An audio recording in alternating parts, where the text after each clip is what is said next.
Patrice Emery Lumumba est une figure historique majeure de la République démocratique du Congo, né le 2 juillet 1925 à Onalua et assassiné le 17 janvier 1961. Il a été le Premier ministre du Congo indépendant en 1960, et son assassinat a marqué profondément l'histoire du pays et de l'Afrique. Jeunesse et éducation.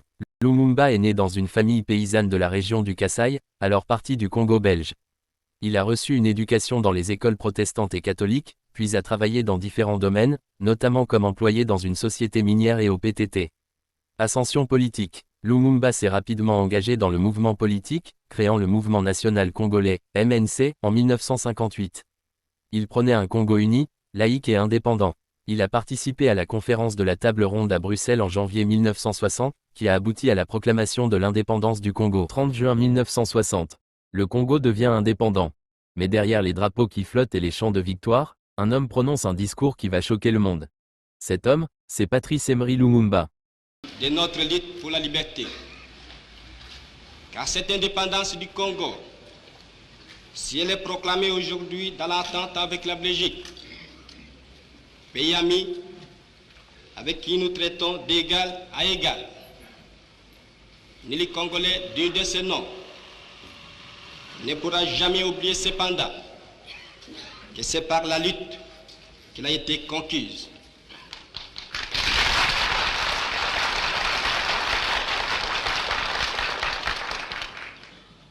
Une lutte de tous les jours, une lutte ardente et idéaliste, une lutte dans laquelle nous n'avons mélangé ni nos forces, ni nos privations, ni nos souffrances, ni notre sang. Cette lutte qui fit des larmes, des feux et des sang, nous en sommes fiers jusqu'au plus profond de nous-mêmes, car ce fut une lutte noble et juste, une lutte indispensable pour mettre fin à l'humiliant esclavage qui nous était imposé par la force. Ce qui fit notre sort à 80 ans de régime colonialiste. Nos blessures sont trop fraîches et trop douloureuses encore pour que nous puissions les chasser de notre mémoire. Quand nous avons connu le travail harassant, exigé en échange des salaires qui ne nous permettaient ni de manger à notre faim, ni de nous vêtir ou nous loger décemment, ni d'élever nos enfants comme des êtres chers. Nous avons connu les ironies, les insultes, les coups que nous devions subir matin, midi et soir, parce que nous étions des nègres. Qui oubliera qu'à un noir, on disait tu, non certes comme à un ami, mais parce que les voix honorables étaient réservées aux seuls blancs. Nous avons connu que nos terres furent spoliées au nom des textes prétendument légaux qui ne faisaient que reconnaître les droits du plus fort. Nous avons connu que la loi n'était jamais la même, selon qu'il s'agissait d'un blanc ou d'un noir, accommodante pour les uns, cruelle et inhumaine pour les autres. Nous avons connu les souffrances atroces des relégués pour opinion politique ou croyances religieuses. Exilés dans leur propre patrie, leur sort était vraiment pire que la mort elle-même. Nous avons connu qu'il y avait dans les villes des maisons magnifiques pour les blancs et des paillotes croulantes pour les noirs. Que les noirs n'étaient admis dans les cinémas, ni dans les restaurants, ni dans les magasins européens. Que les noirs voyageaient à même la coque de péniche, au pied du blanc dans sa cabine de luxe. Qui oubliera enfin les fusillades où périrent tant de nos frères. Les cachons furent brutalement jetés, ceux qui ne voulaient plus se soumettre au régime d'injustice, d'oppression et d'exploitation.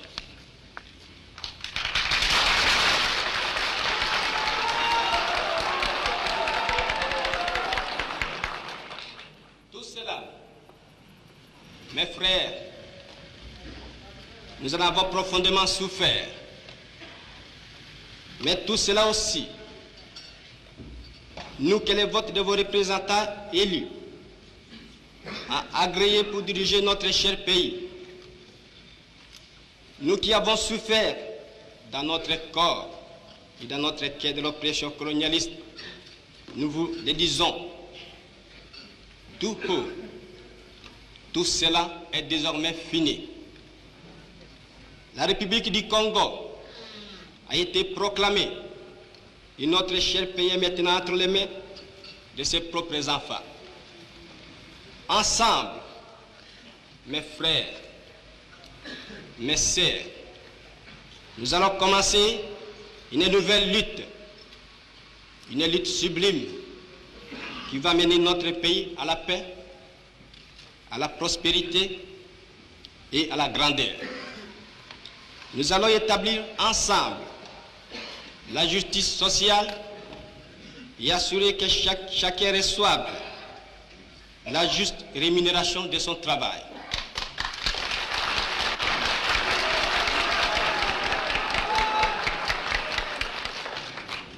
Nous allons montrer au monde ce que peut faire l'homme noir quand il travaille dans la liberté. Et nous allons faire du Congo le centre de rayonnement de l'Afrique tout entière. Nous allons veiller à ce que l'été de notre patrie profite véritablement à ses enfants. Nous allons revoir toutes les lois d'autrefois et en faire de nouvelles qui seront justes et nobles. Nous allons mettre fin à l'oppression de la pensée libre et faire en sorte que tous les citoyens jouissent pleinement des libertés fondamentales prévues dans la Déclaration des droits de l'homme.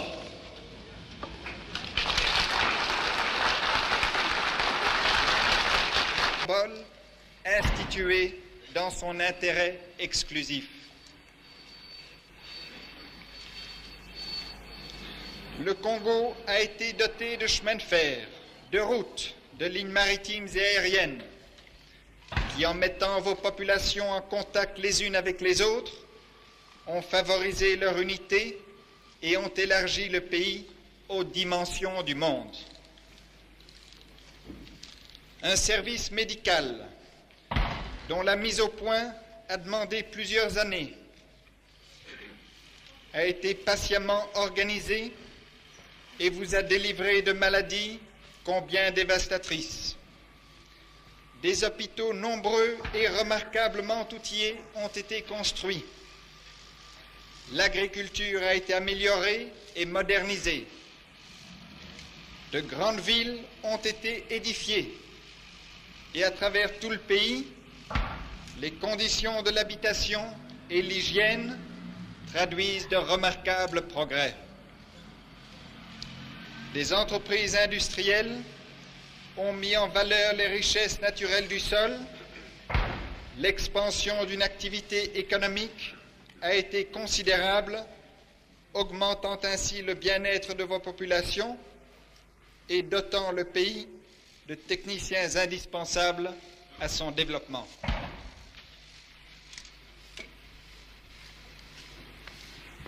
Grâce aux écoles des missions, comme à celles que créèrent les pouvoirs publics, l'éducation de base connaît une extension enviable. Une élite intellectuelle a commencé à se constituer, que vos universités vont rapidement accroître.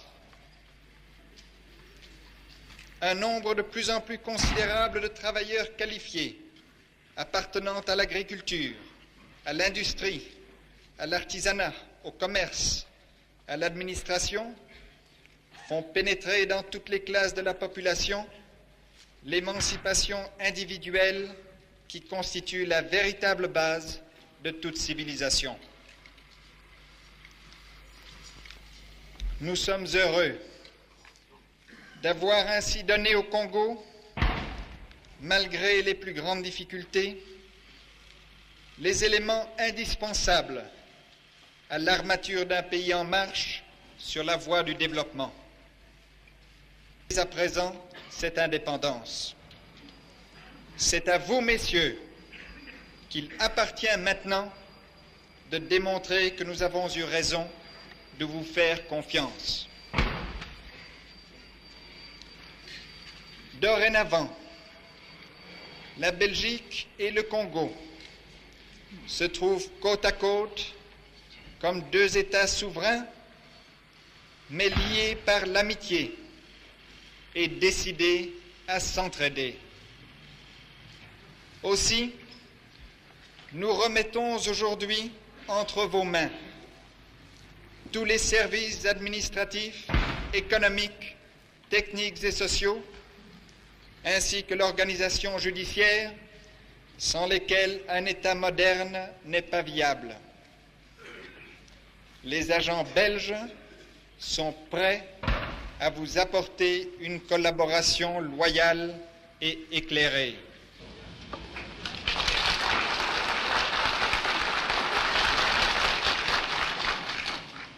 Nous allons supprimer efficacement toute discrimination, quelle qu'elle soit, et donner à chacun la juste place que lui vaudra sa dignité humaine, son travail et son dévouement au pays. Nous allons faire régner non pas la paix des fusils et des baïonnettes, mais la paix des cœurs et de bonne volonté.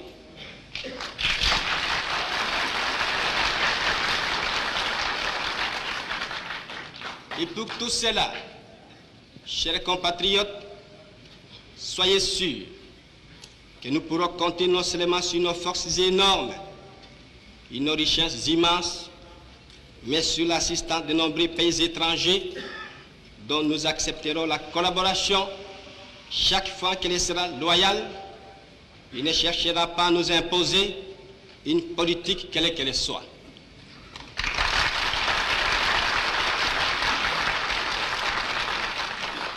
Dans ces domaines, la Belgique,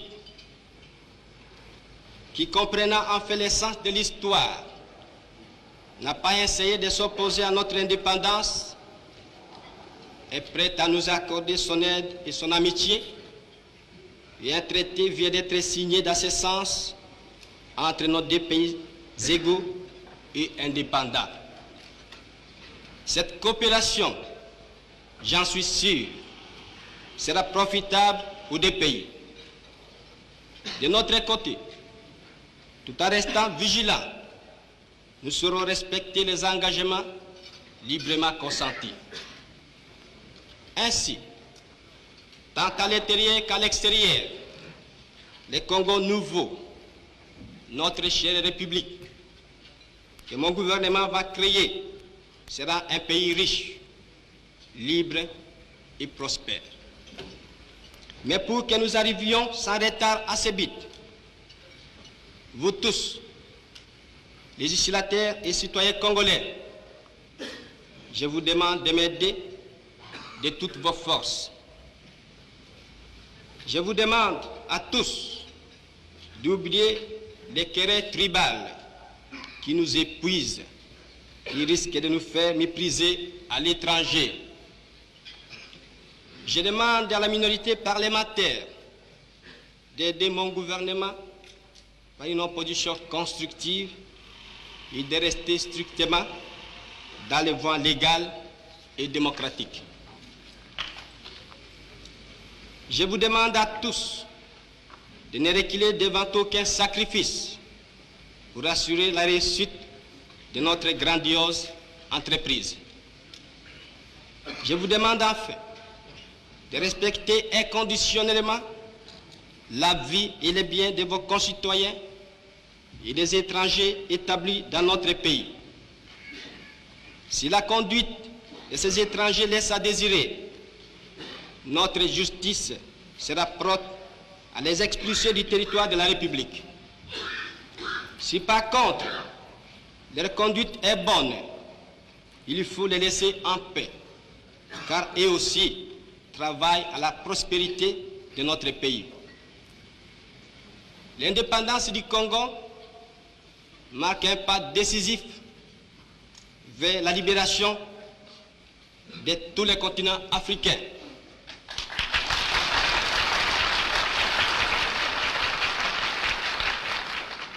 Voilà, si, Excellences, Mesdames, Messieurs, chers compatriotes, mes frères d'Arras, mes frères de lutte, ce que j'ai voulu vous dire au nom du gouvernement en ce jour magnifique de notre indépendance complète et souveraine.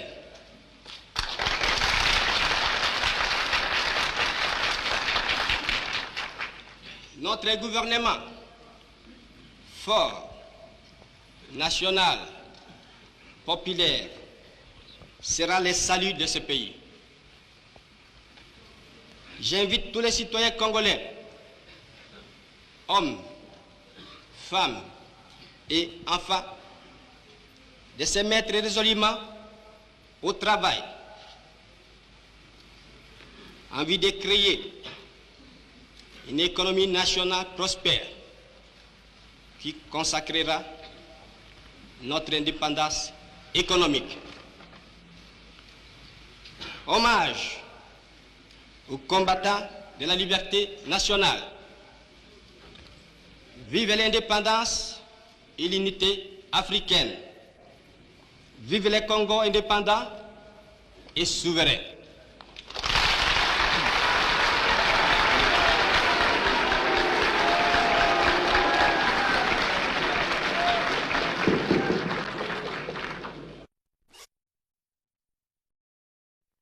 Congolais et Congolaises,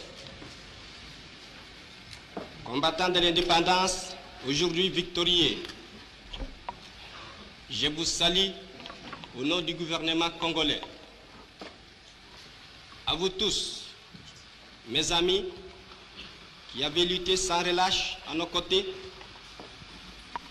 je vous demande de faire de ce 30 juillet 1960 une date illustre que vous garderez ineffaçablement gravée dans vos cœurs,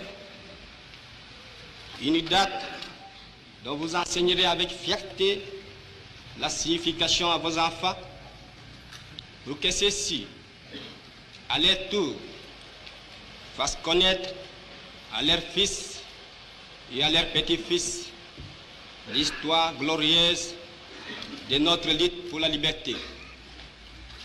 Car cette indépendance du Congo, si elle est proclamée aujourd'hui dans l'entente avec la Belgique, pays ami avec qui nous traitons d'égal à égal, ni les Congolais digne de ce nom ne pourra jamais oublier cependant que c'est par la lutte qu'elle a été conquise.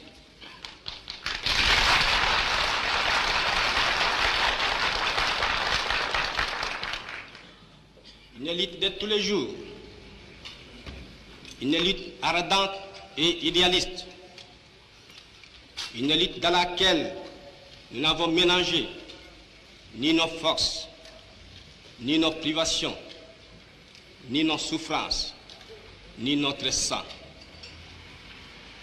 Cette lutte qui fit de larmes, de feu et de sang, nous en sommes fiers jusqu'au plus profond de nous-mêmes, car ce fut une lutte noble et juste, une lutte indispensable pour mettre fin à l'humiliant esclavage qui nous était imposé par la force.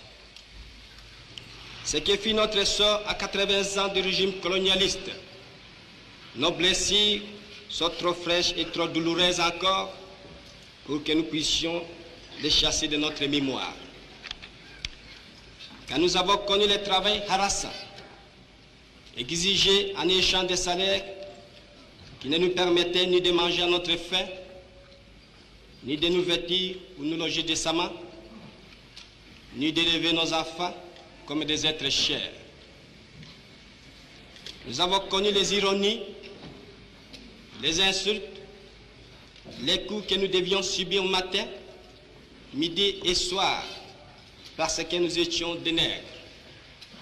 Qui oubliera qu'à un noir, on disait tu, non certes comme à un ami, mais parce que les voeux honorables étaient réservés aux seuls blancs.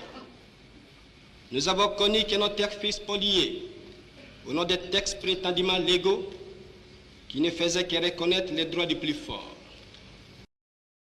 Lumumba devient Premier ministre partie 3. Le discours qui change tout le jour de l'indépendance. Le roi Baudouin glorifie la colonisation. Lumumba réplique avec force, « Nous ne sommes plus vos sujets, nous sommes des hommes libres. » Ce discours dérange l'Occident. Lumumba devient l'ennemi à abattre. L'amitié entre Patrice Lumumba et Mobutu Sese Seko a été courte, stratégique et tragique. Début, une alliance de circonstances 1959 à 1960. En 1960, Mobutu est jeune officier de l'armée. Il rejoint Lumumba, qui le considère comme un homme loyal, intelligent, et lui fait confiance. Quand le Congo devient indépendant en juin 1960, Lumumba le nomme secrétaire d'État à la Défense. C'est un geste fort. Virage brutal, la trahison. Très vite, les tensions politiques explosent entre Lumumba et Kasavubu. Mobutu profite du chaos. Sous l'influence des USA et de la Belgique, qui craignent les idées panafricanistes de Lumumba, il prend parti contre lui. Le 14 septembre 1960, Mobutu organise un coup d'État et met Lumumba en résidence surveillée. Fin dramatique. Malgré leur ancienne proximité, Mobutu laisse Lumumba être arrêté, humilié et livré aux sécessionnistes katangais. Le 17 janvier 1961, Lumumba est assassiné. Mobutu ne fera jamais rien pour l'en empêcher. En résumé, leur relation était une alliance politique brève, mais elle s'est terminée en trahison.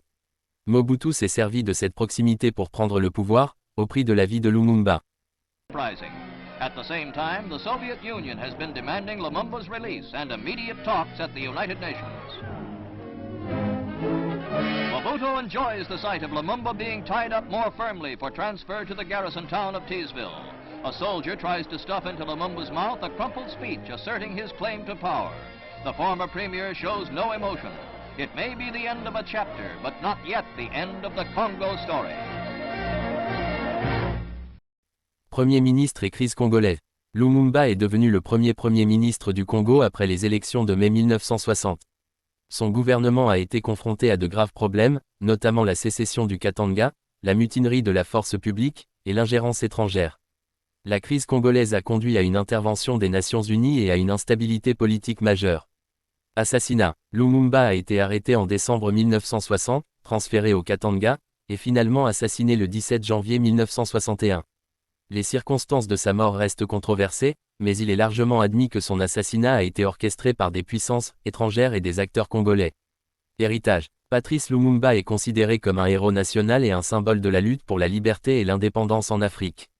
Son assassinat a profondément marqué l'histoire du Congo et a suscité de nombreuses réactions et controverses. Son nom est associé à la lutte contre le colonialisme, à l'unité nationale et à l'aspiration à un Congo souverain. Lumumba est également célébré pour son discours lors de la cérémonie d'indépendance, considéré comme un moment fort de l'histoire congolaise et africaine. Avec Lumumba, certains procédés que je n'approuvais pas. Par exemple, il pouvait comme ça, sans me prévenir, aller dans un camp militaire et procéder à des nominations. Un tel caporal devenait lieutenant, tel sergent passait capitaine, commandant, et il signait devant les troupes à mon insu. Et puis ça ne pouvait pas me faciliter la tâche. Et comme je suis de nature qui aime l'ordre, j'ai remis de l'ordre. C'était ma façon de réagir. Pas contre la personne de Lumumba, mais parce que je n'aime pas le désordre. Pour remettre un peu de l'ordre au sein des forces armées et dans le pays. C'est ce qui s'est passé, ce n'était pas dirigé contre sa personne. Et c'est là que vous êtes pour la première fois intervenu directement dans la politique? Oui, jusqu'au mois de février 61. En créant le commissaire des collèges, le collège des commissaires généraux. Les commissaires généraux, oui. Et Lumumba à ce moment a disparu. Oui, c'est cela. En septembre, Lumumba, écarté du pouvoir, est placé en résidence surveillée par le colonel Mobutu. Il parviendra à s'enfuir. Pour chasser, il sera repris. Les autorités de Léopoldville le livrent alors pieds et poings liés à son ennemi Tshombe.